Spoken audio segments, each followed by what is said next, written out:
अरिहन्ताणं नमो सिद्धाणं नमो आयर्याणं नमो उवज्झायाणं नमो लोये सव्वसाहुणम् एषो पञ्चणमुक्कारो सव्वपावपणासनो मङ्गलाणं च सव्वेसिं परमं हवै मङ्गलम्। ॐ नमो अरिहन्ताणम्। महादेव्या कुक्षिरत्नं शब्दजितर्वात्मजं राजचन्द्रमहं वन्दे तत्त्वलोचनदायकं प्रभुतत्त्वलोचनदायकम्। परात्पर गुरुवे नमः। परम्पराचार्य गुरुवे नमः। परम गुरुवे नमः। साक्षात् प्रत्यक्ष सद्गुरुवे नमो नमः। अनंत अनंत भाव भेदथी भरेली भली अनंत अनंत नाय निक्षेपे व्याख्यानी छे सकल जगत कारिणी हारिणी मोह तारिणी भवाब्धि मोक्ष चारिणी प्रमाणी छे उपमा आप्यानी जेने तमारा खवीते व्यर्थ आपवाथी निज मापाई में मानी छे अहो राज चंद्र बाळ ख्याल नथी पामताय जिनेश्वर तणी जाणी तेणे जाणी छे गुरुराज जाणी तेणे जाणी छे। ओ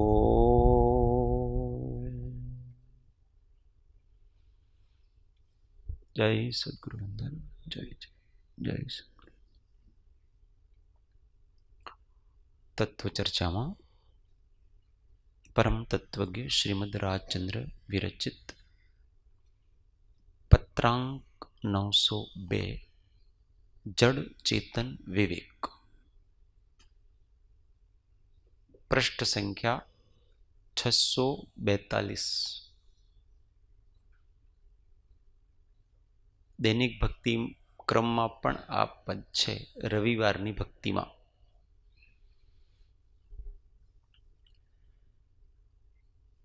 सर्वप्रथम आ पद्य આપણે બોલીશું પછી એના ઉપર વિવેચન કરીશું બધા સાથે। જડ ને ચૈતન્ય બંને દ્રવ્યનો સ્વભાવ ભિન્ન સુપ્રતીતપણે બંને જેને સમજાય स्वरूप चेतन निज जड़ छे संबंध मात्र अथवा ते ज्ञेयपण पर द्रव्यमय छे एवो अनुभवनो प्रकाश उल्लासित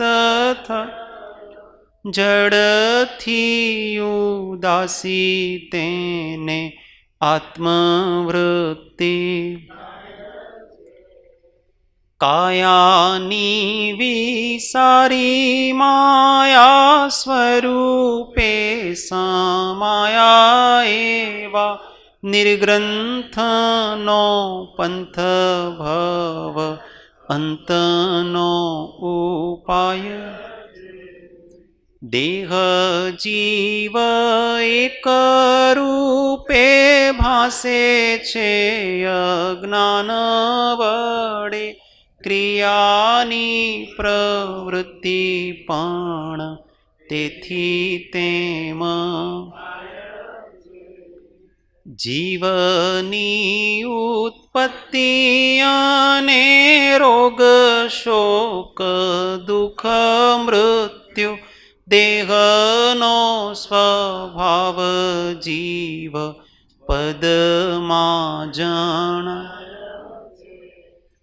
એવો જે અનાદિએ કરૂપનો મિથ્યાત્વ ભાવ જ્ઞાનીના વચન વડે દૂર થઈ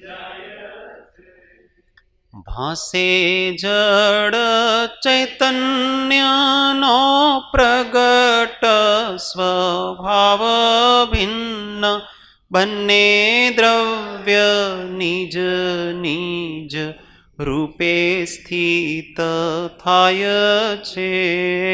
જડને ચૈતન્ય બંને દ્રવ્યનો સ્વભાવ ભિન્ન, સુપ્રતીતપણે બંને જેણે સમજાય છે.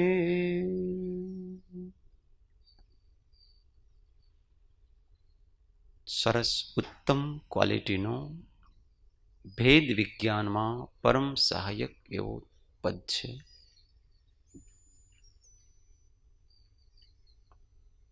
ગુરુગમ પૂર્વક એકાંત સ્થળમાં પવિત્ર મનથી જો ચિંતન કરવામાં આવે તો તરત જ દેહ અને આત્મા બંને જુદા છે એવો ભાસ થવા યોગ્ય છે.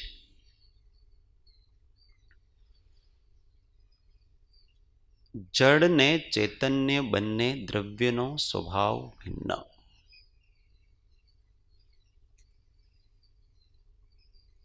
સુપ્રતીતપણે બંને જેને સમજાય છે. જડ ને ચૈતન્ય બંને દ્રવ્યનો સ્વભાવ ભિન્ન. આ જગતમાં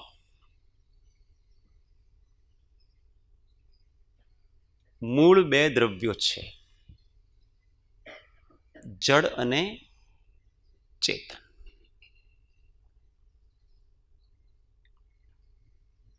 ષટ દ્રવ્યોમાં જીવ અને અજીવ, એમાં જીવમાં ચેતન દ્રવ્ય આવી જાય અને અજીવમાં જડ દ્રવ્ય, એટલે બધા પાંચ: પૂતગલ, ધર્મ, અધર્મ, આકાશ, કાલ. આ બધા જડ છે. શા માટે જડ છે? કેમ કે જડતા છે. જડતા એમનો સ્વભાવ છે. चैतन्य ज्ञान दर्शन नहीं है, उनमें संवेदनशीलता नहीं है, सुख दुख का वेदन नहीं है. ज्ञान दर्शन वेदन ये चैतन्य का लक्षण है.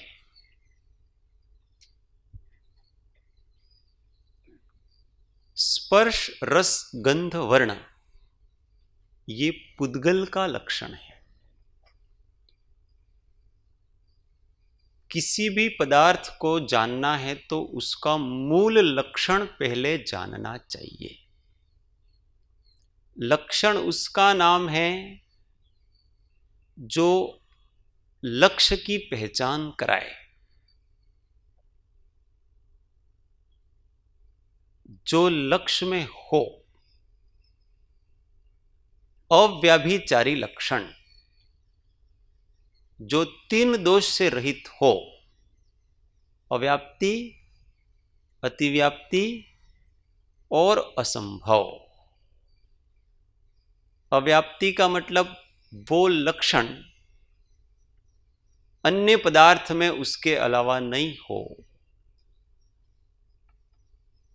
सॉरी, अव्याप्ति का अर्थ है वो लक्षण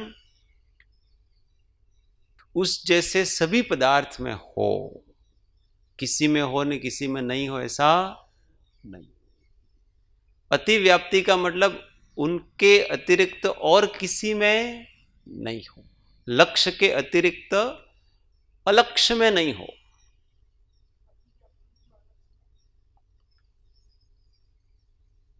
अव्याप्ति में लक्ष्य के अतिरिक्त अलक्ष्य में नहीं हो, और अतिव्याप्ति में लक्ष्य के अतिरिक्त अलक्ष्य में भी वो लक्षण जाता है, होता है, और असंभव में उसमें वो है ही नहीं, सर्वथा अभाव है। तो ऐसे अपनी पहचान, षड द्रव्यों की पहचान ऐसे लक्षणों से होती है। सारा द्रव्य जानने की जरूरत नहीं है। देखो, सम्यक्त्व किसको कहा भगवान ने? कि जीवादि पदार्थों का श्रद्धान करना, उसको भगवान ने सम्यक दर्शन कहा। अब जीवादि पदार्थों को जाने बगैर श्रद्धान नहीं हो सकता, और जीवादि पदार्थों को अगर पूरा जानने जाएं तो केवल ज्ञान चाहिए, तो हम पूरा जान सकते हैं, और हमारे पास केवल ज्ञान नहीं है। तो हमारे पास कौन सा ज्ञान है? मतिश्रुत ज्ञान है, और वो भी कैसा है? थोड़ा सा है। इसीलिए हमें तो क्या करना है कि जैसे चावल सीज गए कि नहीं सीज गए, उसका पता करना है। तो एक चावल का दाना लिया और उसको देखा कि भाई वो नरम हो गया, इसका मतलब वो सीज गया है, तो उसका मुलायमपना है, उसका फूल जाना है, वो उसका लक्षण है सीजने का। सारे चावल देखने नहीं पड़ते हैं। ऐसे ही हमको जीव की षड द्रव्यों की पहचान करनी है, तो हमें जीव के सारे गुणों को देखने की, पहचानने की जरूरत नहीं है। जीव के अंदर क्या क्या है, अनंत गुण भरे पड़े हैं, वो सब पहचान करने की जरूरत नहीं है। उसका जो मुख्य लक्षण है उसको जान लो। इसलिए जीव का मुख्य लक्षण क्या बताया? चैतन्य। सभी जीवों में होता है। जीव के अतिरिक्त किसी में नहीं होता है। जीव के अतिरिक्त और किसी द्रव्य में वो पाया नहीं जाएगा। और चैतन्यता सभी जीवों में अपने को सुप्रतीत होती है। जानना देखना सब में है, एकेंद्रिय आदि जीवों में भी है। इसका मतलब वो असंभव भी नहीं, ऐसा चैतन्य लक्षण। पुद्गल का मूर्तिक लक्षण, स्पर्श रस गंध वर्ण जिसमें है उसको पुद्गल कहते हैं। वो लक्षण सभी पुद्गलों में पाया जाता है, पुद्गल के अलावा किसी में नहीं पाया जाएगा। स्पर्श रस गंध वर्ण आकाश में नहीं होगा, जीव में भी नहीं होगा, काल में भी नहीं होगा, धर्म अधर्म में भी नहीं होगा। उसी प्रकार धर्म द्रव्य का लक्षण गति हेतुत्व, ये अन्य द्रव्यों में नहीं पाया जाएगा। स्थिति हेतुत्व अन्य द्रव्यों में नहीं पाया जाएगा। अवगाहनत्व आकाश के अतिरिक्त अन्य द्रव्यों में नहीं पाया जाता है मुख्यता से। और वर्तना लक्षण वो काल के अतिरिक्त अन्य द्रव्यों में नहीं पाया जाता है। उसका बहुत विस्तार नहीं करेंगे, तो ये शॉर्ट में अपनों ने लक्षण जान लिए। अब सभी काल कालाणुओं को देखने की जरूरत नहीं, पूरे आकाश को देखने की जरूरत नहीं, धर्म द्रव्यों को पूरा देखने की जरूरत नहीं, अधर्म द्रव्य को देखने की जरूरत नहीं, सारे पुद्गलों को अनुभव करने की जरूरत नहीं है। एक पुद्गल देख लिया, 5 इंद्रियों से जो जो भी अनुभव में आता है वो सब पुद्गल है। क्यों पुद्गल है? क्योंकि 5 इंद्रियों से स्पर्श, रस, गंध, वर्ण, शब्द यही ग्रहण होता है, इसके अतिरिक्त और कोई ग्रहण होता नहीं। और जो जो भी इंद्रियों के अनुभव में आता है, इसका मतलब ये आत्मा नहीं, इतना नक्की कर लेना। कम से कम ये आत्मा तो नहीं है, मैं तो नहीं, और मैं जो हूं उसका लक्षण क्या है? चैतन्यता। तो यहां ये लक्षण से जानना, जड़ ने चैतन्य बनने द्रव्यनो स्वभाव भिन्न, अलग अलग। हम इस शरीर में व्याप्त होकर के रहते हैं,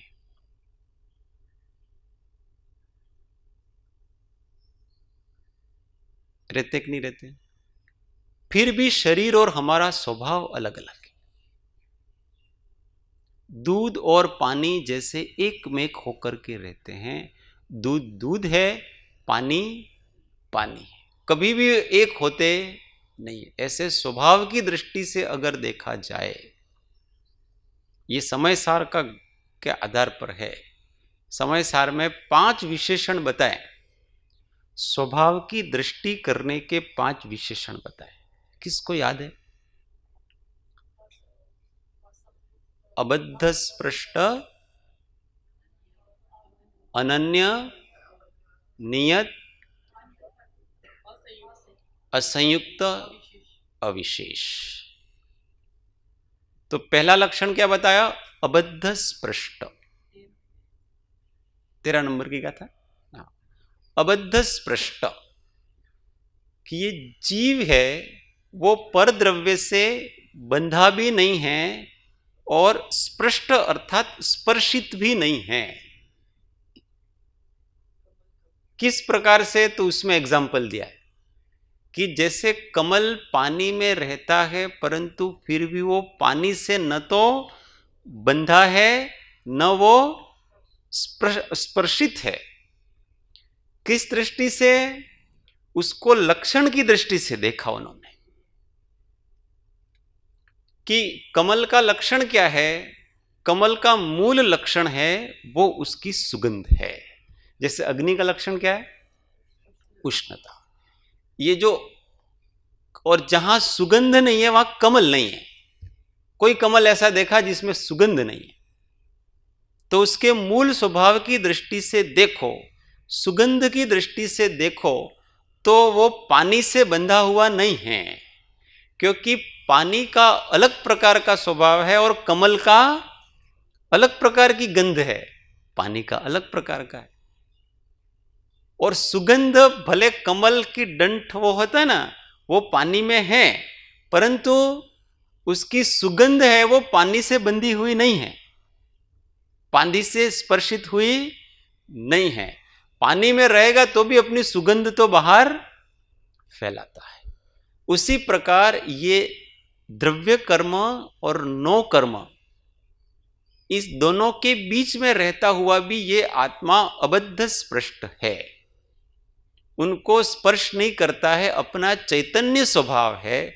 उस स्वभाव को वो छोड़ता तो हम अपने चैतन्य स्वभाव की ओर दृष्टि रख करके देखें इस शरीर में, तो हम न तो बद्ध हैं और न ही स्पृष्ट हैं, लगे हुए हैं। हम अपने आप को अलग अनुभव कर सकते हैं। इस दृष्टि से ये जो अंदर बैठा बैठा निरंतर कुछ न कुछ भाव करता रहता है, वो पदार्थ में हो, ये शरीर आदि में ऐसा स्पष्ट अनुभव होता है। सबको होता है ना भाव करना। हमारा संवेदन, सुख दुख का अनुभव तो सबको होता है, और सुख दुख है वो शरीर के लक्षण नहीं है, पौद्गलिक कर्म के लक्षण भी नहीं है। इतना तो सबको अनुभव में आता है। अब जीव अगर थोड़ा सा आगे बढ़े, सुख दुख रूप ये मिश्र लक्षण है उसका, परंतु शुद्ध लक्षण क्या है? शुद्ध ज्ञान।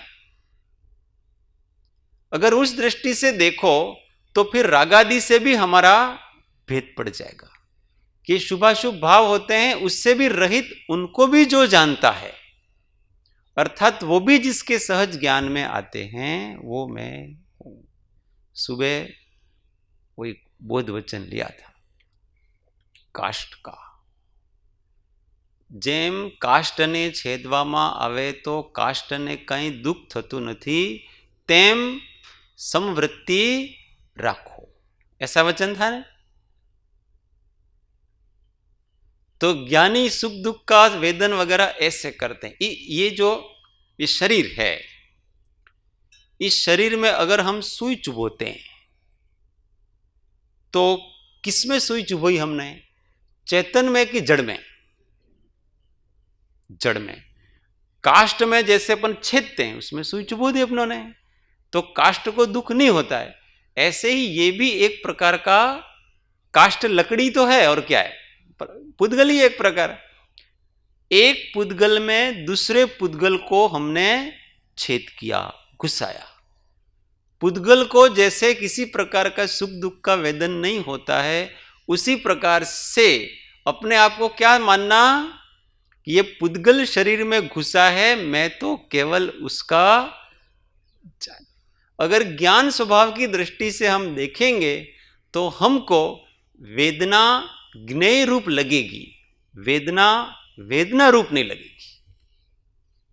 बात समझ में आ रहा है ना? वेदना भी ज्ञेय रूप लगेगी कि ये वेदना का जो जानने वाला है वो मैं हूं। वेदना में, क्योंकि वेदना तो पुद्गल वेदनीय कर्म का विपाक है, वो उसकी तीव्रता और मंदता है, वो जीव का स्वभाव नहीं है। जीव का स्वभाव तो मात्र ज्ञाता दृष्टापना। इतना सा भेद ज्ञान हुआ नहीं कि बड़े से बड़ा कष्ट हम सहन कर लेते हैं। सर्जरी करने में एनेस्थेसिया देने की जरूरत नहीं पड़ती, अगर ऐसा भेद ज्ञान हो तो। किसी प्रकार का कोई करना है तो एनेस्थेसिया देने की कोई जरूरत नहीं, उसको बेहोश करने की कोई जरूरत नहीं। तुमको जहां सुइया लगानी है वहां पर सुइया लगाओ। हमें कुछ फर्क ऐसे महापुरुषों के दृष्टांत हैं, वर्तमान में भी हैं, भेद ज्ञान के बल से ये सब हो जाता है। कष्ट होगा और कष्ट का विपाक भी वेदन में आता है, परंतु उसका वो ज्ञाता रहता है, इसलिए उसको दुख नहीं होता है। दुख होना अलग बात है, कष्ट होना अलग बात है। कष्ट है वो वेदनीय के फल स्वरूप है, और दुख है वो मोहनीय के फल स्वरूप है, और उसका मोह चला गया है, इसलिए उसको दुख नहीं होता है, उल्टा और घुसाओ हंसता है, प्रसन्नता होती है उसको। ज्ञानी के अज्ञानी जन सुख दुख रहित न कोई, ज्ञानी वेदे धैर्य थी। यहां धैर्य का मतलब अपनी ज्ञान भूमिका से वो नीचे नहीं उतरता है, ये अबद्ध स्पृष्ट लगा हुआ नहीं है शरीर से। दूसरा लक्षण अनन्य। अन्य अन्य नहीं है।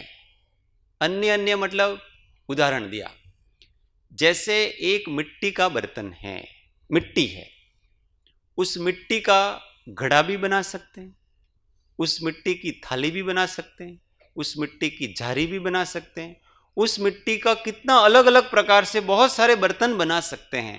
तो वो मिट्टी वो अलग अलग अन्य अन्य प्रकार से हुआ कि नहीं वो बर्तन। तो कोई पर्याय दृष्टि से जो देखेगा तो क्या देखेगा कि ये घड़ा है, ये झारी है, ये थाली है, और अन्य अन्य, ये लोटा है, ये गिलास है, मिट्टी का कुछ भी बना दो आप। परंतु कोई केवल मिट्टी को देखता है, तो इसमें ये अन्य अन्य नहीं है, ये जो मिट्टी थी वही है ये सब। तो अपने स्वभाव के पास में जाकर के देखें तो ये अनन्य है, मर्था अन्य हुआ, अन्य अन्य नहीं हुआ है, वो स्वभाव के पास देखकर। इसलिए चैतन्य स्वभाव के पास जाकर के देखो हम, तो हम मनुष्य नहीं होते हैं, तिर्यंच नहीं होते हैं, नारकी नहीं होते हैं, देव नहीं होते हैं, हम हमेशा चैतन्य रूप ही होते हैं। हम वृद्ध नहीं होते हैं, बाल नहीं होते हैं, युवा नहीं होते हैं, हम कुछ नहीं होते, हम क्या रहते हैं? हमेशा चैतन्य रहते हैं। ये है द्रव्य की दृष्टि, इसलिए पर्याय से विमुख हो जाता है। फिर क्या विशेषण दिया? नियत। नियत का अर्थ होता है कम ज्यादा नहीं होना, जितना है उतना रहना। जैसे समुद्र है, समुद्र का उदाहरण दिया। समुद्र में लहरें आती हैं और वो ज्वार भाटा कहते हैं ना, भरती और ओट, ओट ने भरती। तो क्या होता है?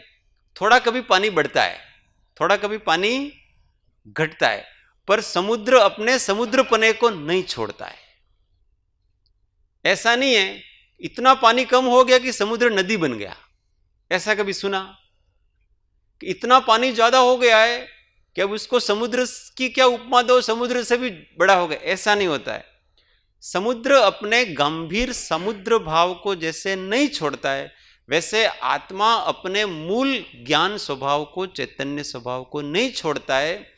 क्षयोपशम आदि में कदाचित थोड़ी कम ज्यादा हो सकता है, कभी क्षयोपशम ज्ञान ज्यादा हो सकता है, कभी क्षयोपशम कम हो सकता है। अच्छा, कोई बुद्धिमान है, जवानी के दिनों में हमको बहुत सारी चीजें याद रहती थी, शास्त्र के शास्त्र याद रहते थे। अब बुढ़ापा आया, एक लाइन भी याद नहीं रहती है। तो क्षयोपशम में कमी ज्यादा हुई कि नहीं हुई? उसमें कमी ज्यादा, कम ज्यादा ये पर्यायों में होती है, परंतु ज्ञान में ज्ञान स्वभाव कम ज्यादा हुआ क्या? उस समय भी में हम ज्ञान स्वरूप थे, बुढ़ापे में भी ज्ञान स्वरूप थे, आज भी ज्ञान स्वरूप है। इसका मतलब हम नियत हैं। स्वभाव की दृष्टि से हम जैसे समुद्र नियत है, अपनी मर्यादा का उल्लंघन कभी नहीं करता, उसी प्रकार से हम अपने चैतन्य भाव का उल्लंघन कभी नहीं करते। और जो उल्लंघन नहीं करता है, जो तीन काल में रहता है, वो मैं, ये सम्यक दर्शन कराया इन 5 विशेषणों से। फिर कौन सा विशेषण दिया? अविशेष। सुवर्ण का उदाहरण दिया कि सुवर्ण में भारीपन है, पीलापन है, चमकीलापन है, अलग अलग प्रकार के लक्षण हैं, परंतु ये सारे लक्षण सुवर्णपने को ही बताते हैं। सुवर्ण सामान्य की दृष्टि से अगर अपन देखेंगे तो पीलापन, भारीपन, चमकीलापना, ये सब एक सुवर्ण ही है, अविशेष नहीं है, सामान्य सोना है। उसी प्रकार से हमारे अंदर जो जो भी विशेष है, क्षयोपशम ज्ञान की विशेषता, पर्याय को यहां विशेष कहा। और विशेष होता है वो क्षणवर्ती होता है, इसलिए कहा कि हम विशेष नहीं, जो सामान्य है, जो सदाकाल रहता है, वो मैं हूं। एक सुवर्ण है, वो वास्तव में उसका स्वभाव है, तो उसको भी फिर अंदर लेकर के आए, क्योंकि जो हमेशा रहता है उसकी तरफ हम दृष्टि करेंगे तो ही हम समता भाव को प्राप्त होंगे। जो नहीं रहता है, घटता बढ़ता है, उसकी तरफ दृष्टि करेंगे तो हम समता भाव को प्राप्त नहीं करेंगे। इसलिए मैं कैसा हूं? सहज सामान्य चैतन्य। मेरा लक्षण सहज चैतन्य है।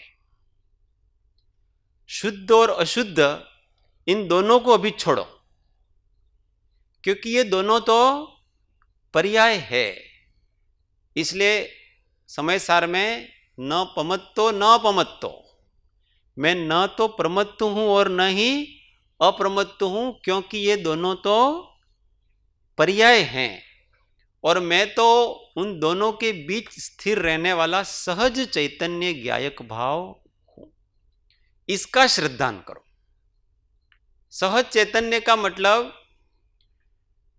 उस चैतन्यता के लिए, उस ज्ञान दर्शन के लिए कर्म के अधीन नहीं रहना पड़ता है, उसका नाम सहज चैतन्य। जिस चैतन्यता के लिए, जिस ज्ञान दर्शन के लिए, जिस अनुभव के लिए कर्म के अधीन रहना पड़ता है, तो वो सहज चैतन्य नहीं है। अब हमको पदार्थों को जानना है। कौन से पदार्थों को जानना है? जो इंद्रियों और मन से जाने जाते हैं, निमित्त के जाने जाते ऐसे पदार्थ को जानना है तो हमको मति ज्ञानावरण का क्षयोपशम होना पड़ेगा। तो हमारा ज्ञान किसके ऊपर आधारित हो गया? मति ज्ञानावरण के क्षयोपशम। फिर शास्त्र आदि को जानना है तो हमारा ज्ञान किसके ऊपर अधीन हो गया? हम किसके ऊपर अधीन हो गए? श्रुत ज्ञानावरण, कर्म के अधीन हो गए। उसका क्षयोपशम हो तो जान सकते हैं। फिर अमूर्तिक, फिर अपने को अवधि ज्ञान के योग्य जानने पदार्थ हैं, उनको जानना है तो अवधि ज्ञानावरण के क्षयोपशम के अधीन हो गया। फिर मनोपरय ज्ञानावरण के क्षयोपशम के अधीन हो गए। और लोकालोक सबको जानना है तो किसके अधीन होना पड़ेगा? हमको केवल ज्ञान के अधीन होना पड़ेगा। ये सब ज्ञान विशेष विशेष हैं, वो सब कर्म के अधीन हो गए सारे के सारे। वो जब तक नहीं होगा तब तक हम उस प्रकार का ज्ञान नहीं कर सकते। परंतु सहज ज्ञाता भाव है, वो किसी भी कर्म के अधीन नहीं। मुझे सहज ज्ञप्ति क्रिया करनी है, कुछ जानना नहीं है मुझे, जो जानने में आ रहा है उसमें सहज रहना है, ज्ञाता मात्र रहना है। तो मुझे किसी भी कर्म के क्षयोपशम की, क्षय की, उदय की कुछ आवश्यकता नहीं। ये भी बहुत जबरदस्त बात है कि हमको अपने स्वरूप का अनुसंधान करने के लिए, स्वभाव का श्रद्धान करने के लिए किसी भी प्रकार के कर्म के ऊपर डिपेंड नहीं रहना पड़ता है। उसमें किसका बल चल रहा है? हमारे आत्मा का बल चल रहा है। आत्मा का बल चलता है तो उस प्रकार के कर्म का क्षयोपशम होता है, वो एक अलग बात है, सारी वस्तु अलग है। जैसे ही दृष्टि सहज भाव पर जाती है, सहज चैतन्य पर जाती है, तो वहां पर मति श्रुत ज्ञानावरण का क्षयोपशम ऑटोमेटिक हो जाता है। स्वानुभूत्य आवरण नामक एक कर्म है जो मति ज्ञानावरण का एक प्रकार है। वो स्वानुभूति नहीं होने देता है। हमको स्वसंवेदन नहीं होता है ना, उसमें वो सहायक कर्म है, उसका नाम है स्वानुभूत्य आवरण। अब वो हटेगा तो मुझे स्वानुभूति होगी, ऐसा नहीं है। जब मेरा आत्मा का पुरुषार्थ मैं स्वसन्मुख होता हूं तो वो हट जाता है। इसका मतलब मुझे कर्म के ऊपर डिपेंड नहीं रहना पड़ा। मुझे अगर किसी को जानना है, मुझे भी ये घड़ी के बारे में विशेष जानना है, पंखे के बारे में विशेष जानना है, तो मुझे उस प्रकार का क्षयोपशम की आवश्यकता है। पर यहां मुझे उसकी आवश्यकता नहीं है, यहां तो मुझे अपनी तरफ दृष्टि देने की आवश्यकता है। इसलिए आत्मा का पुरुषार्थ कर्मों से स्वतंत्र है।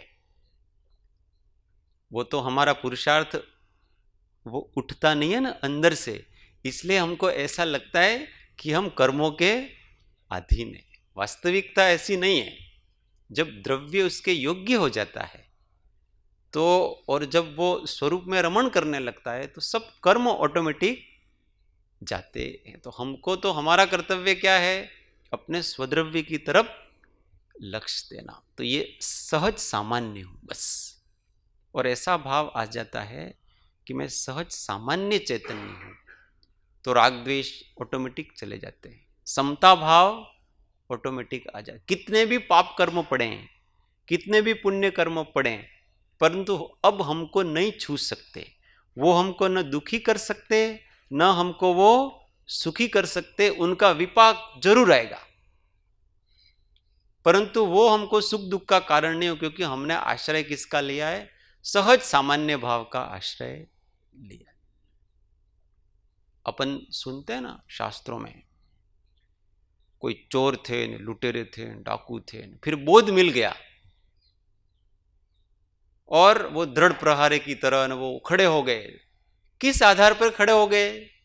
इस सहज भाव को पकड़ लिया उन्होंने। मैं ये हूं, अब जितने उदय आना हो तो आओ, बस इसको नहीं छोड़ना अपने तो, और सब राग द्वेष समाप्त हो गए। ये अविशेष भाव, सामान्य भाव, ये चैतन्य भाव की बात कर रहे हैं अपन। अपना लक्षण जाना, जड़ ने चैतन्य। केवल ऐसे बात करने से नहीं होता कि मैं चैतन्य हूं। इसका मतलब जब ऐसा मैं चैतन्य हूं ऐसा जब हम बोलते हैं, ऐसा जब भास होता है, ऐसा जब याद आता है, तो तुरंत ही समत्व भाव स्फुरित होता है अंदर से। और समत्व भाव स्फुरित नहीं हो रहा, इसका मतलब चैतन्य हूं ऐसा बोलना, ऐसा श्रद्धा करना और ऐसा अनुभव करना, ये सब बकवास, वास्तविकता नहीं है। आत्मा याद आता है तो, परमात्मा याद आता है तो सब भाग जाते। और लास्ट में कहा असंयुक्त। असंयुक्त का मतलब वो उसके साथ मिला हुआ नहीं। उसका उदाहरण दिया अग्नि और पानी का। अग्नि का, पानी का लक्षण शीतलता है, परंतु अग्नि के संयोग से वो उष्ण रूप होता है। परंतु फिर भी शीतल पानी है, वो अपनी शीतल स्वभाव को कभी नहीं छोड़ता है।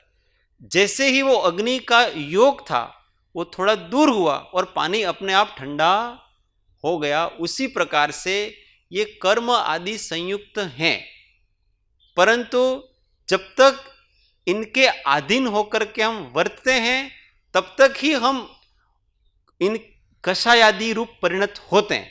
और जब हमने उनके अधीन रूप होना परिणत बंद कर दिया, तो ये अपने को कषायादि उत्पन्न नहीं करा सकते। हम अपने स्वभाव में ही रहते हैं। जो अपने स्वभाव को ही पकड़ करके चलता है, उसको तो ये कर्म आदि कुछ नहीं कर सकते। और जिसने स्वभाव को छोड़ दिया, जैसे पानी वो गर्मी के योग से, उष्णता के, अग्नि के योग से उष्ण हो जाता है, दिखता है, परंतु वास्तविक स्वभाव उसका नहीं। ऐसे जो 5 विशेषणों से युक्त अपना चैतन्य है, ऐसे चैतन्य हम हैं। ये हमारा लक्षण, ये जड़ पदार्थों में नहीं पाया जाता है। तो यहां कहा कि इन 5 विशेषणों के अतिरिक्त जो चैतन्य है, ऐसा अन्य जितने भी भाव हैं वो सब जड़ हैं। ऐसा कहा, जड़ ने चैतन्य बनने द्रव्यनो स्वभाव भिन्न। अब बोलो, कर्म का उदय आया तो किसका उदय आया? जड़ का उदय आया। और मैं कौन हूं? चैतन्य। तो अब वो काष्ठ रूप हम होंगे कि नहीं होंगे? अब हमारे अंदर कोई सुई घुसा है तो हम काष्ठ रूप अपने आप को अनुभव कर सकते कि नहीं कर सकते? ज्ञाता भाव की दृढ़ता होना, इसका नाम काष्ठ रूप होना है। अपने ज्ञान भाव की दृढ़ता होना, 3 काल में मैं ज्ञायक ही हूं। भले मेरे अंदर अभी उदय कुछ भी हो रहा है, कितने भी संक्लेश परिणाम चल रहे हैं, पाप का उदय होता है। हम नहीं चाहते हैं तो भी ऐसा अंदर अंदर से वो कर्म आते हैं। जैसे पतंगे आते हैं ना दीपक के पास उड़ उड़ करके, ऐसे वो उस प्रकार से आते हैं। पाप कर्मों के उदय सब उदय आते हैं, परंतु जब हम अपना ज्ञान भाव नहीं छोड़े तो वो आ करके उसमें भस्म हो जाते हैं। जैसे पतंगे दीपक में भस्म हो जाते हैं, ऐसे कर्म अपने उस चैतन्य सहज समता भाव में आकर के भस्मीभूत हो जाते हैं, जल करके उनकी निर्जरा हो जाती है। अगर हम दृढ़ रहें तो, और हम चुके तो फिर वापस नए कर्म अपने को बंधते हैं। इसलिए सप्त भय से रहित के वो 7 श्लोक बोले थे ना कल रात को अलका दीदी ने जो बनाए, वो तो ज्ञानी ऐसे रहता है, दृढ़, हमेशा निशंक रहता है। हाँ, मतलब हिंदी अनुवाद इन्होंने किया अमृत चंद्र महाराज के। इसकी श्रद्धान करना, जब भी हम चैतन्य ऐसा कहते हैं तो राग द्वेष रहित वीतराग समत्व स्वभावी सहज चैतन्य में,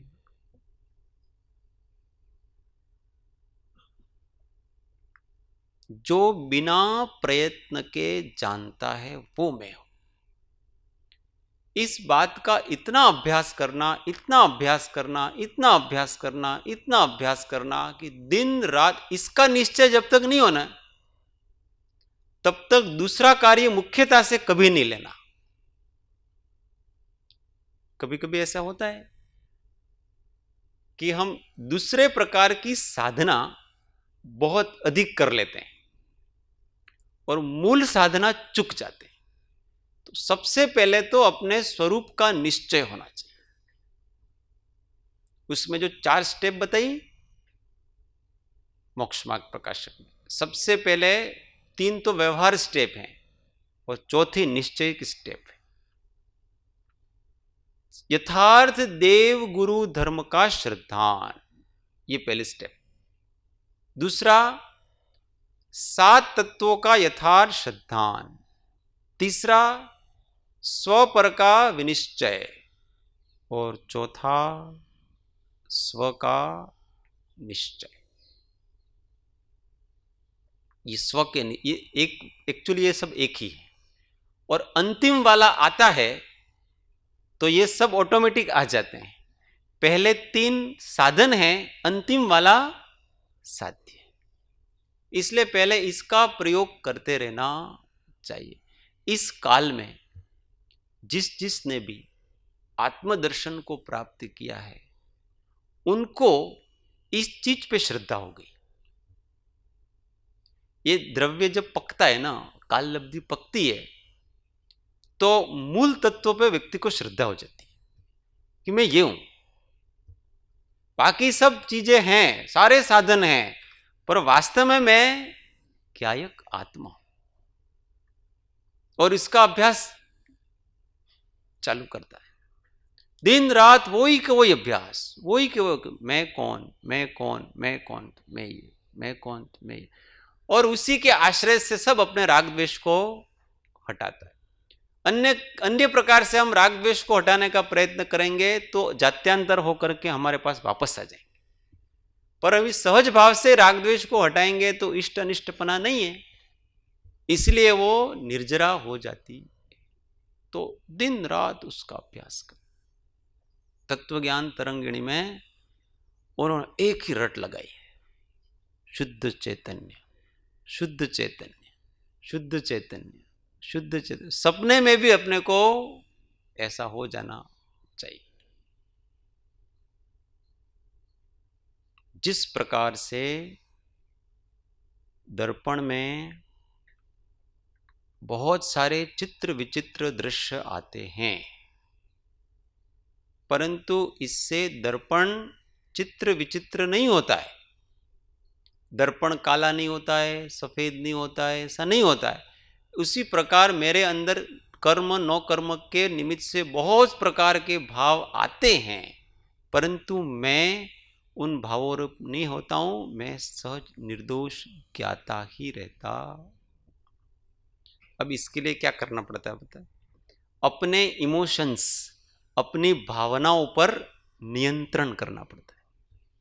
क्योंकि कर्मों के विधेय से भाव तो आएंगे ना, नियंत्रण। उन भावों को विवेक के बल से ज्ञान में कन्वर्ट करना पड़ता है। तो भावनाएं आती हैं, भूमिका के अनुसार सब भावनाएं आती है, पर उसमें ज्ञान भावना है वो मुख्य भावना। मैं वो हूं। अच्छा भाव भी आएगा तो वो भी ज्ञान के खाते में, मैं इसका ज्ञाता हूं। बुरा भाव भी आएगा तो मैं उसका, उस समय आएगा तो कर्म के अनुसार प्रवर्तन भूमिका के अनुसार कर लेंगे, पर श्रद्धा में नहीं है कि ये मैं हूं। ऐसा कड़क अपना निश्चय करना चाहिए। हमेशा निर्दोष शांत रहने का अभ्यास।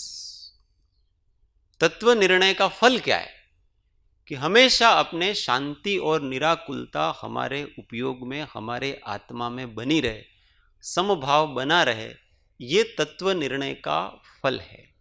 और बोलते रहे कि मैं चैतन्य हूं, चैतन्य हूं, परंतु अंदर से आकुलता व्याकुलता होती रहे, तो फिर समझना कि बराबर तत्व निर्णय हुआ नहीं।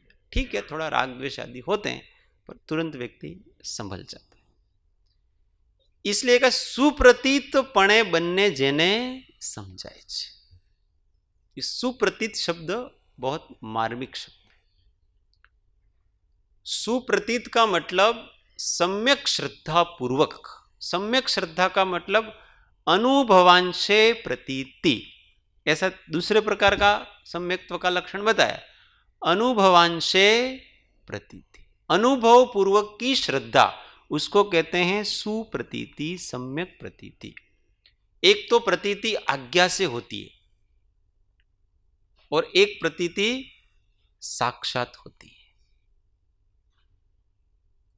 बाहुबली स्वामी की प्रतिमा का कोई आकर के वर्णन करे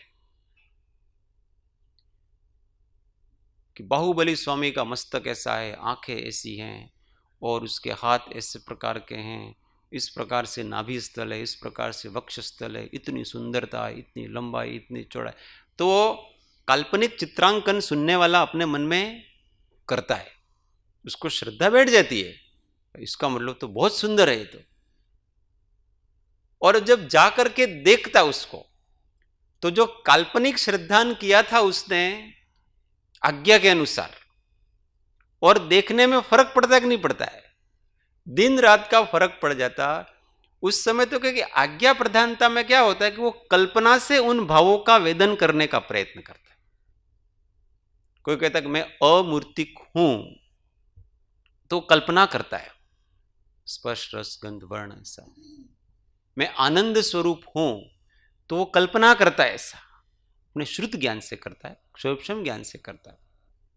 पर जब उस आनंद स्वरूप का वेदन होता है तो पता पड़ता है कि नहीं, ये बार बार ये इतने सारे लोग ऐसा कह रहे थे ना कि आत्मा सहजानंद स्वरूप है, तो ये कह रहे थे। इतने दिनों से मैं जिस बात को सुनता आ रहा था और अपने मन में कल्पनाएं करता रहता था कि वो ऐसा होगा वैसा होगा, आज जब वो मिला मेरे को तब पता पड़ा कि ये ऐसा है।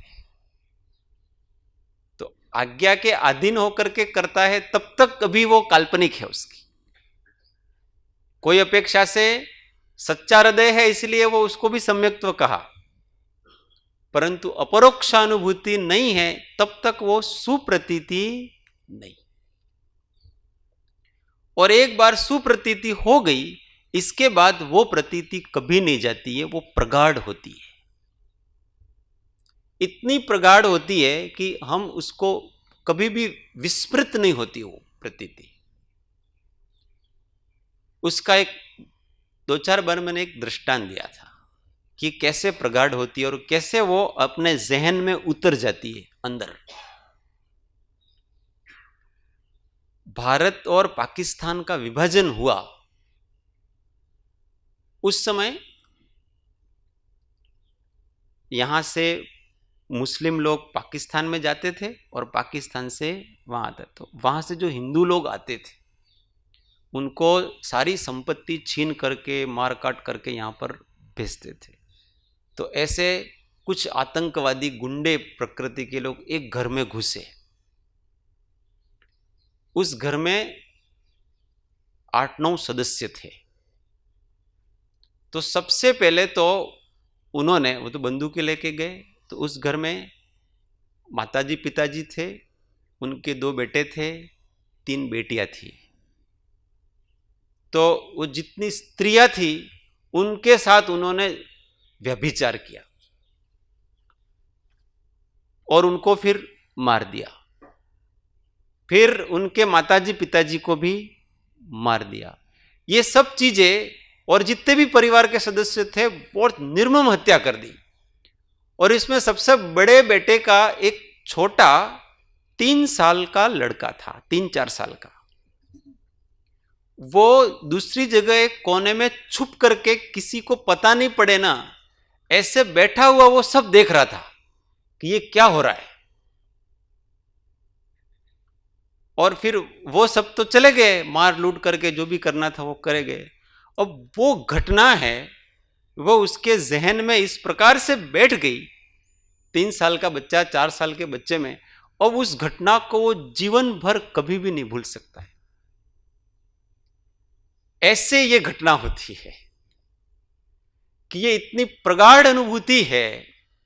सुप्रति श्रद्धा की बात कर रहे हैं अपन, कि ये कदाचित हमारे उपयोग में से चली जाए, वर्तमान उपयोग में से वो तो चली जाती है ना, इसमें क्या है, परंतु हमारा जो उपयोग सामान्य है उसमें से ये प्रतीति कभी नहीं जाती है। जैसे स्त्री अथवा पुरुष, उसको हमेशा ऐसा रहता है कि मैं स्त्री हूं और मैं पुरुष हूं, वो प्रतीति उसको हमेशा रहती है, याद नहीं करना पड़ता है कि मैं स्त्री हूं मैं पुरुष हूं। तुरंत चलते फिरते उठते बैठते है ही वो वेद कषाय का उदय है, तो उसके जहन में पड़ा हो, चिंतन नहीं करना पड़ता है यार मैं लड़का हूं कि लड़की हूं, ऐसा नहीं करना पड़ता है उसको। उसी प्रकार से ये जो सुप्रतीति है वो जहन में ऐसी उतर गई है कि वो हमेशा नींद में वगैरह अन्य अन्य चिंतन करते हैं तब भी रहता है, इसका चिंतन नहीं करना पड़ता है कभी भी। इसीलिए सम्यक दर्शन होता है। तो जैसे स्वयं सम्यक दर्शन हुआ, तो स्वयं सम्यक दर्शन कब तक रहता है? 66 सागर तक रहता है। उस बीच में गर्भवास में भी रहता है।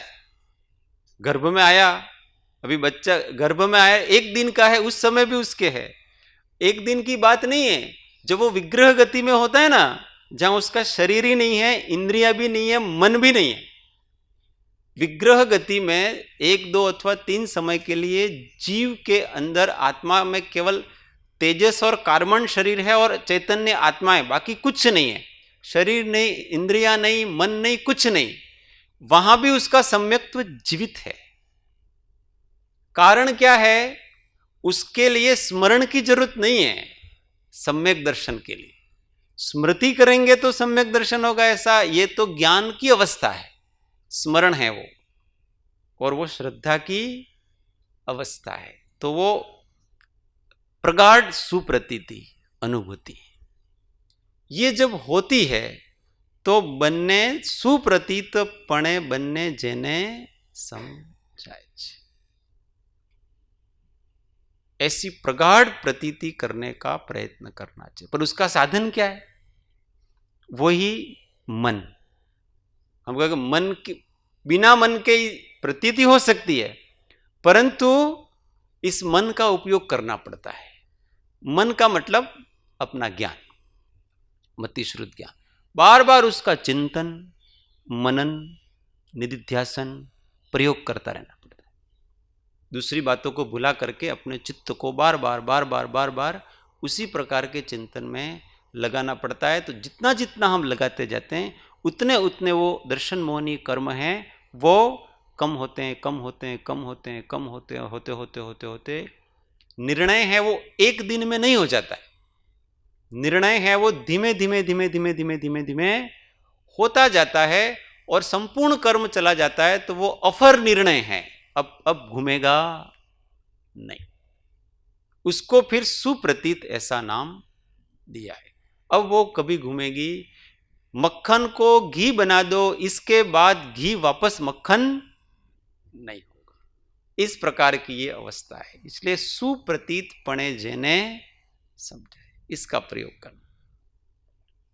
स्वरूप चेतन निज जड़ छे संबंध मात्र, अपना स्वरूप जो निर्णय किया वो है, और जड़ छे संबंध मात्र। 3 प्रकार के संबंध होते हैं। एक तादात्म्य संबंध, एक संश्लेष संबंध, एक संयोग संबंध।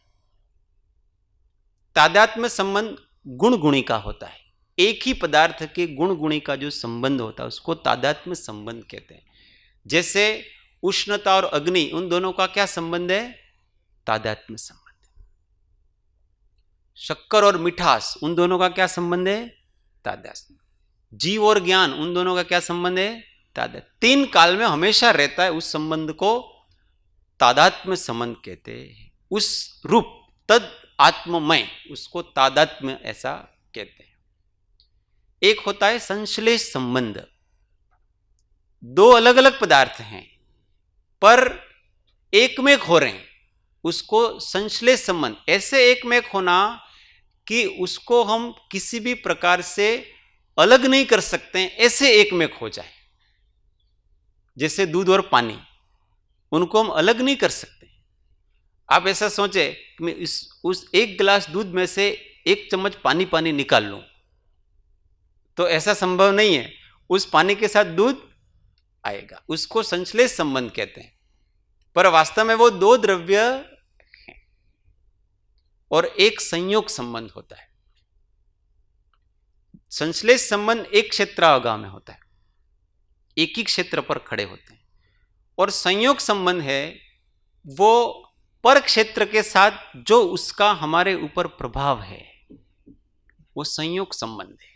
जैसे अपने मित्र का, पुत्र का, अथवा मकान का, अथवा अपने परिवार का, समाज का, देश का, राष्ट्र का, इस शरीर से बाहर जिन जिन जड़ अथवा चेतन वस्तुओं से हम प्रभावित होते हैं, उन जड़ अथवा चेतन वस्तुओं से हमारा संयोग संबंध है। तो यहां पर यह कहा कि उस स्वरूप चेतन, हमारे चेतन स्वरूप के साथ जड़ का संबंध मात्र है। कौन कौन से संबंध मात्र है? तो तादात्म्य संबंध नहीं है, संश्लेष संबंध और संयोग संबंध है। संश्लेष संबंध और संयोग संबंध दोनों संबंध पर की अपेक्षा से हैं। इसका मतलब हम अलग अलग है। अथवा ते ज्ञेय पण पर द्रव्य माय। मैं तो चेतन स्वरूप हूं और वो मेरा ज्ञेय है, पर द्रव्य रूप है। अभी जो बात की, बस ये प्रयोग अपने निरंतर करते रहने का। सर्व प्रकार के पुरुषार्थों में ज्यादा पुरुषार्थ अपने को इस पुरुषार्थ पर लगाना। मैं कौन हूं, मेरा सच्चा स्वरूप क्या है, बार बार इस उपयोग को उसी पे घिसते जाना, घिसते जाना, घिसते जाना, घिसते जाना, घिसते जाना, घिसते जाना, जब तक ज्ञेय नहीं लगे अपने को। बाकी सब क्या, नौ कर्म भी ज्ञेय लगने लगे, द्रव्य कर्म भी ज्ञेय लगने लगे, और भाव कर्म भी अपने को ज्ञेय लगने लगे, अर्थात हमारे ऊपर वो कोई प्रभाव नहीं डाल सके, तब तक ये प्रयोग करते जाना चाहिए। तो हमको स्पष्ट रूप से हमारे स्वरूप की प्रतीति होगी, होगी और होगी। कहीं पूछो जी।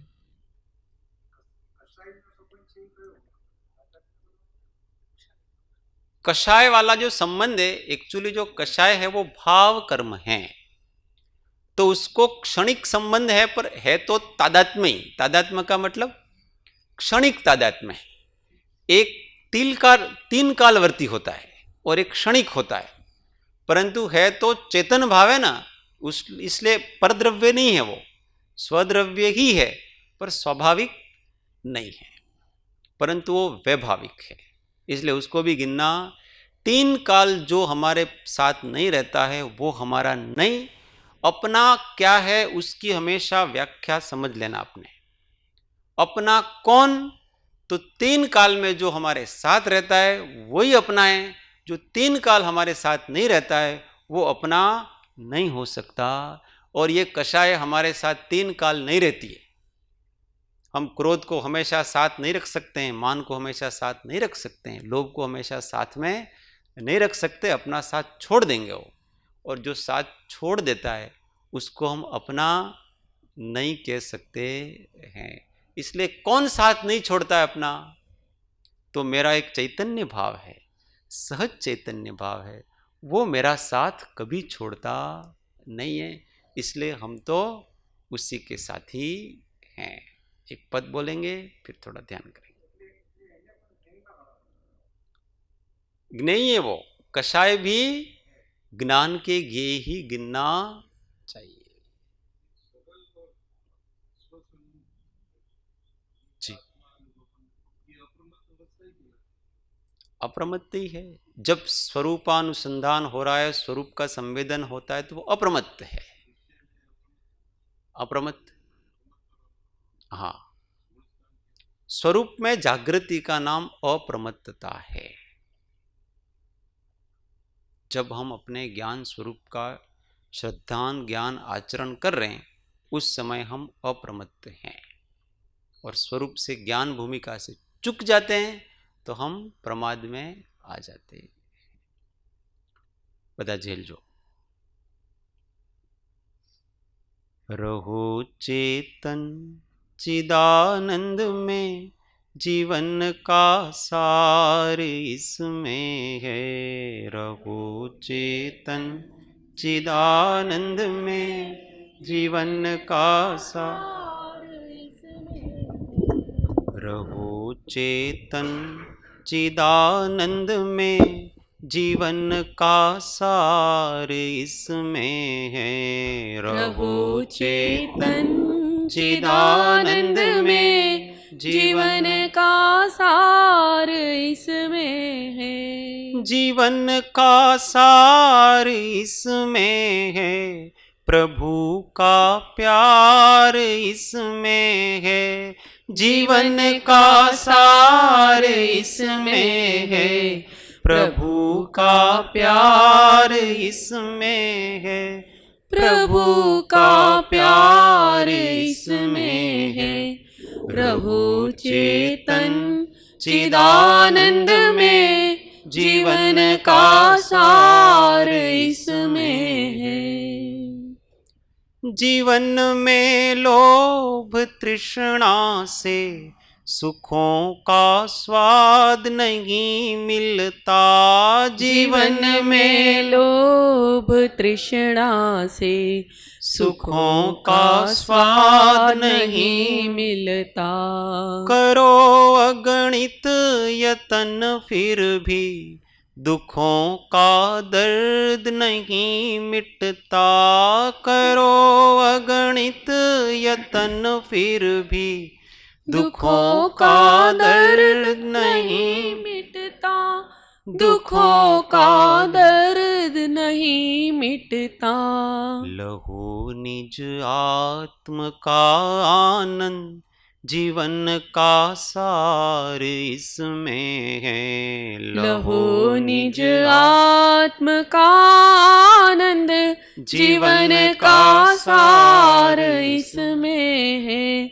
रहो चेतन चिदानंद में, जीवन का सार इसमें है। जगत में कोई कुछ भी तो कभी भी ना तुम्हारा था। जगत में कोई कुछ भी तो कभी भी ना तुम्हारा था।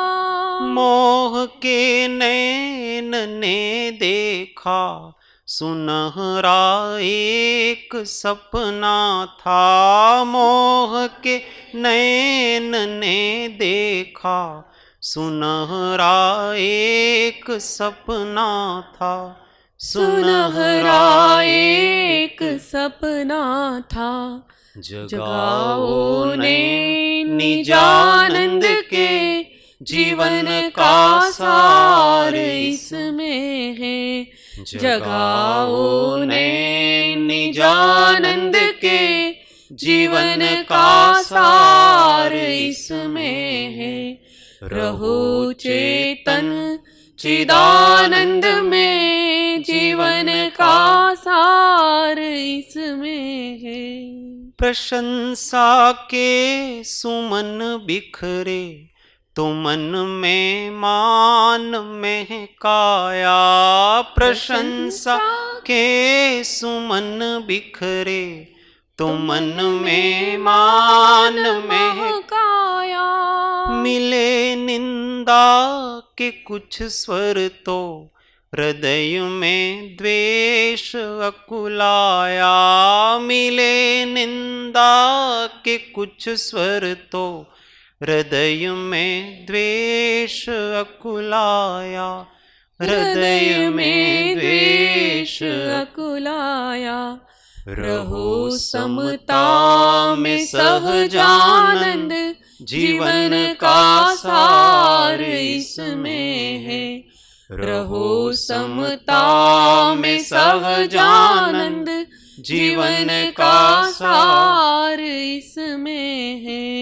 रहो चेतन चिदानंद में जीवन का सार इसमें है। रहो चेतन चिदानंद में जीवन का सार इसमें है। जीवन का सार इसमें है।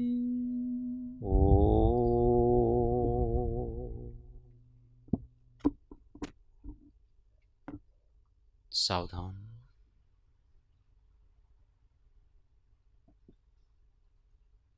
पांच मिनट आत्म अनुसंधान। सावधान।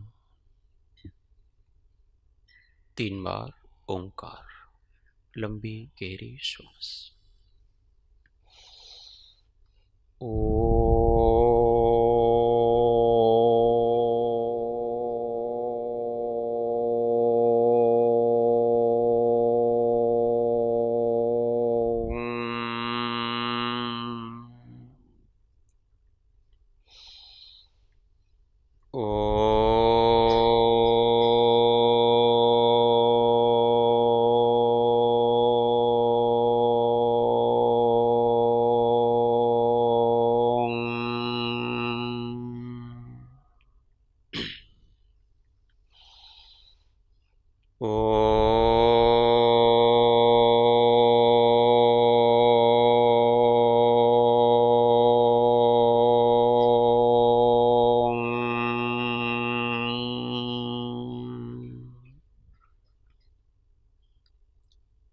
सर्वे भवन्तु सुखिनः, सर्वे सन्तु निरामयाः, सर्वे भद्राणि पश्यन्तु, मा कश्चित् दुःखभाग् भवेत्।